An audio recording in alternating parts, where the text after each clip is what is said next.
Let's talk about confession through projection. Hillary Clinton is here discussing with Rachel Maddow the indictments of Donald Trump and whether or not we can trust the elections, because how dare Donald claim that maybe this election wasn't legit. That the system of democracy at its heart is the idea that the people get to decide how we are governed.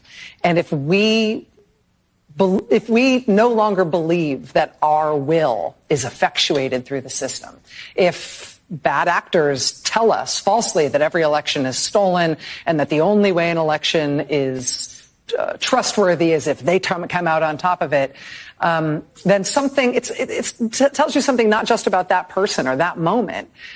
It maybe wounds us as a democracy in a way that is hard to repair. Mm-hmm. What do you think about how we get better after the wounds that have been inflicted on us through this process? Well, I think, the truth matters. I think having these cases be brought in such professional manners, we'll see how they unfold. Obviously, the trials, if there are trials, are going to be critically important.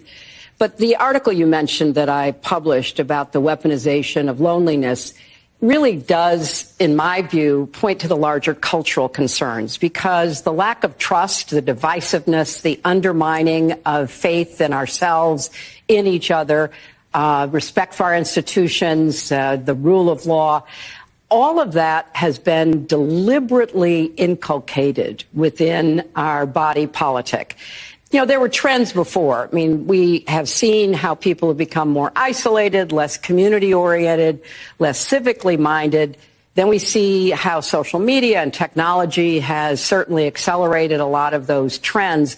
But the deliberate effort to divide Americans. Again, everything that Hillary Clinton is saying is exactly what the Democrats have done for years. You can run the best campaign.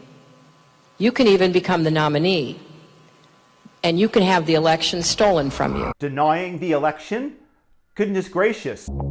How can you win with Russian interference, though? That's a real what I'm thing. scared about in 2020. But rightly. Because I think he's an illegitimate president that didn't really win. So how do you fight against that in 2020? You are absolutely right. He's an illegitimate president in my mind. Would you be my vice presidential candidate? Folks, look, I absolutely agree. Trump knows he's an illegitimate president. The president-elect, although legally elected, is not legitimate. You said you believe that Russia's interference altered the outcome of the election. I do. But there absolutely is a cloud of illegitimacy. So that legitimacy is in question, yes. So that was a very tainted election, and in that sense, it's illegitimate. Because he knows he didn't. He knows he's an illegitimate president. There was a widespread understanding that this election was not on the level. We still don't know what really happened, Isaac. I mean, there's just a lot that I think will be revealed, history will discover. And the fact that the Russians came in with a bot farm that displaced or changed maybe one vote, if that's being generous. The outcome of the election was affected by their interference, and now we need to know, to what degree, if any, the Trump campaign was actually in collusion with Russia. He knows he's an illegitimate president. So of course he's obsessed with me. And I believe that it's a guilty conscience. Of course, prominent Democrats, included elected officials in Congress, have claimed that every national election that they have lost, 2000, 2004, 2008, and of course 2016, was because of fraud, of theft and corruption and illegality. I rise to object to the fraudulent 25 Florida electoral votes. I must object because of the overwhelming evidence of official misconduct, deliberate fraud, and an attempt to suppress voter. Georgia voters did not have their votes counted. They were not allowed to cast votes. They had their votes discarded. Was the election in Georgia statewide a free and fair election? It was not a free and fair election.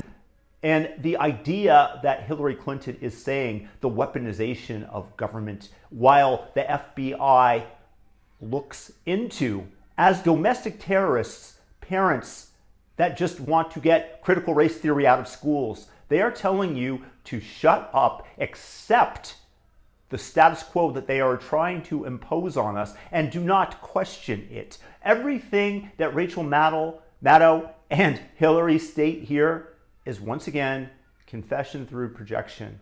It is the Democrats that are done everything that they are claiming and trying to lay at the doorstep of Republicans. This steaming turd pile of lies. From the Russia collusion hoax, to the fine people hoax, to the drinking bleach hoax, to the fish pond in Japan when Donald Trump followed Shinzo Abe in throwing in fish food for them. These incidents were all taken out of context intentionally. And you wonder why faith in the public institutions is down, why we don't trust our media, that Hillary Clinton seems to claim that we should, that we must, because we must be a cohesive society, when you are the ones who are pouring acid upon the spokes that keep the wheel of society together. Democrats' confession through projection, and everybody knows it. Share the video so that those who are doubtful do become aware of this.